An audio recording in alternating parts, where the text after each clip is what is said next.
Alors, tout d'abord, par rapport à donc sur le taux d'abstention, il est clair que aujourd'hui, en tant que parti au gouvernement et en tant que parti politique en fait qui a œuvré pour l'édification de la démocratie dans notre pays, nous considérons que après une réforme constitutionnelle de cette ampleur, que le souverain donc a donné une impulsion forte au choix démocratique en fait du pays, il serait dommage, je dirais, que le taux de participation soit assez faible. Pourquoi? Parce que moi, je vais résumer ça très facilement.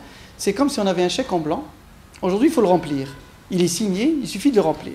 On peut avoir des milliards de dollars d'accompagnement de l'Union européenne, je dirais des pays du Golfe, etc., dès lors qu'on saute le pas sérieusement en matière de transition démocratique. On a une opportunité aujourd'hui. Il faut absolument la saisir.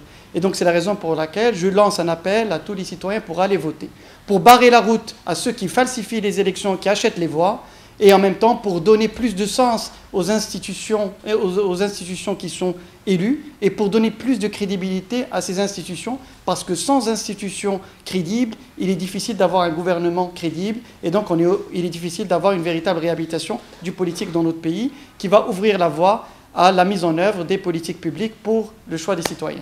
Oui, non.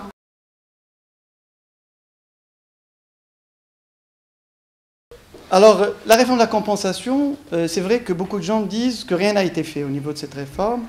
Et en fait, pourquoi? Parce qu'ils considèrent que la réforme de la compensation est égale à la réduction des dépenses de la compensation. Ça veut dire, réforme de compensation égale augmentation des prix des matières premières et des produits de première nécessité pour les citoyens. Ça veut dire que c'est vrai, et nous l'assumons. Nous ne l'avons pas fait. Nous n'avons pas répercuté les prix sur les citoyens. Pourquoi?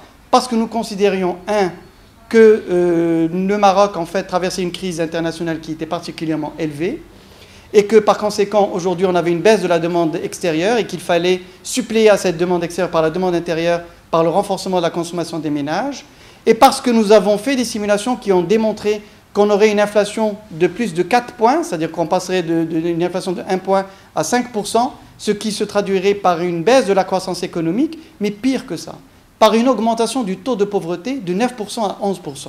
Nous sommes contre l'appauvrissement des classes moyennes, parce que ce qu'on ne dit pas, et ce que les gens ne disent pas, c'est que l'essentiel des subventions profite essentiellement aux classes moyennes. 75% des subventions vont aux classes moyennes, et les classes riches ne bénéficient que de 10% de ces subventions. Et ça aussi, c'est un élément très important. Par contre, ce qu'on a fait, on a d'abord réduit les subventions qui vont vers les groupes, donc qui sont nos partenaires en matière d'hydrocarbures au niveau des minotiers. Et on a réduit le tout de 3,3 milliards de dirhams, ce qui n'est pas rien. Donc 3 milliards 300 millions de dirhams. Deuxième chose, nous avons également mis en place en fait un dispositif pour la restitution des subventions qui sont accordées aux classes les plus aisées. Et à ce titre, on l'a fait pour la vignette, puisqu'on a augmenté la vignette de 4 000 dirhams à 10 000 dirhams et de 10 000 dirhams à 20 000 dirhams dans le projet de loi de finances pour les voitures qui dépassent, les véhicules qui dépassent les 15 chevaux, donc pour les 4x4 essentiellement et autres. Nous l'avons également fait par rapport, je dirais, à l'électricité, puisqu'elle est aussi subventionnée.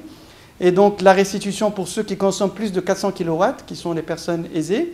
Et nous l'avons fait à travers la mise en place du fonds de solidarité pour qu'il y ait un accompagnement, je dirais, de l'essentiel en fait de notre réforme, qui vise essentiellement à rompre le cycle intergénérationnel de la pauvreté à travers l'aide directe conditionnée par l'éducation et conditionnée par la santé. Nous l'avons commencé pour l'éducation avec Taysir, puisque nous avons aujourd'hui 300 000 familles qui bénéficient d'aide directe conditionnée par la présence de leurs enfants à l'école et qui a permis de réduire le taux d'abandon scolaire de 60%. On avait 300 000 enfants qui quittaient l'école chaque année.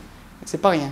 Et deuxième chose, nous l'avons fait également dans la santé, à travers la mise en place, je dirais, de nouveaux vaccins et la mise en place du RAMED.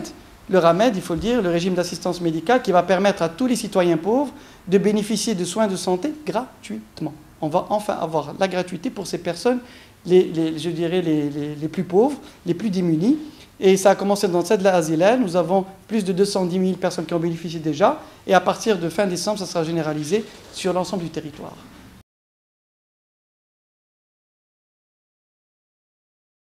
Alors sur la loi de finances, en fait, il y avait deux choix.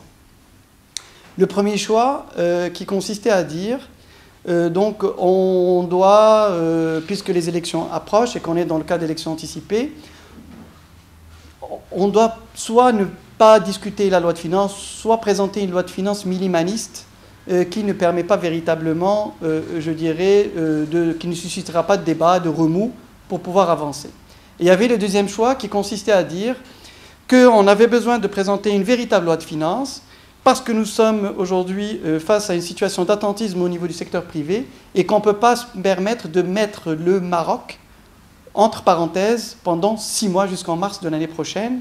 On a besoin de donner de la visibilité aux opérateurs économiques, on a besoin de donner la visibilité à nos partenaires sociaux, on a besoin de donner la visibilité à nos jeunes en termes d'emplois qu'on va créer au niveau de la fonction publique, et on a besoin de donner de la visibilité par rapport aux organismes internationaux et à nos partenaires internationaux. C'est le choix que nous avions fait en voulant écourter, je dirais, la période de débat du projet de loi de finances.